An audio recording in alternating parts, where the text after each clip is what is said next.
একটি শান্ত সকাল। সূর্যের নরম আলোয় জেগে উঠছে ব্যস্ত বাজার। চারপাশে দোকান, মানুষের ভিড়।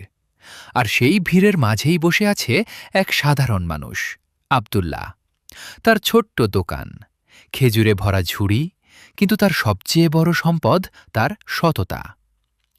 অন্য বিক্রেতারা যেখানে লাভের জন্য ভালো খেজুরের সাথে খারাপ খেজুর মিশিয়ে দেয়, সেখানে আব্দুল্লাহ প্রতিটি খেজুর হাতে নিয়ে আলাদা করে।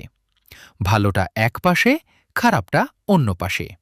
কারণ সে জানে, মানুষকে ঠকিয়ে লাভ করা যায়, কিন্তু আল্লাহকে ঠকানো যায় না। পাশের দোকানে এক বিক্রেতা চুপি চুপি পচা খেজুর ভালো খেজুরের নিচে লুকিয়ে রাখছে। তার চোখে লোভ, মনে প্রতারণা। আর অন্যদিকে আব্দুল্লাহ, শান্ত, নির্লোভ, নিজের কাজ করে যাচ্ছে। হঠাৎ এক ধনী ব্যক্তি এসে দাঁড়ালো আব্দুল্লাহর সামনে। সে প্রশ্ন করল, তোমার খেজুর এত দামি কেন? আব্দুল্লাহ শান্ত কণ্ঠে বলল, কারণ আমি শুধু ভালো জিনিসই বিক্রি করি। ধনী লোকটি সন্দেহের হাসি হাসল আর চলে গেল অন্য দোকানের দিকে।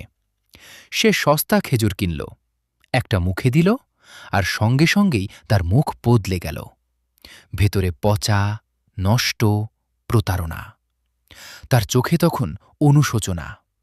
সে বুঝতে পারল, সস্তা সবসময় ভালো না। ধীরে ধীরে সে আবার ফিরে এলো আব্দুল্লাহর কাছে। এইবার তার চোখে আর সন্দেহ নেই, আছে শুধু বিশ্বাস। সে বলল, আমাকে ভালো খেজুর দাও। আব্দুল্লাহ হেসে খেজুর দিল, এবং সেই হাসির মধ্যেই ছিল এক অদৃশ্য বরকত। দিন যায়, সময় বদলায়।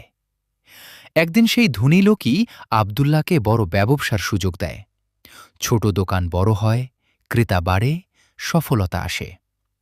কিন্তু আব্দুল্লাহ বদলায় না।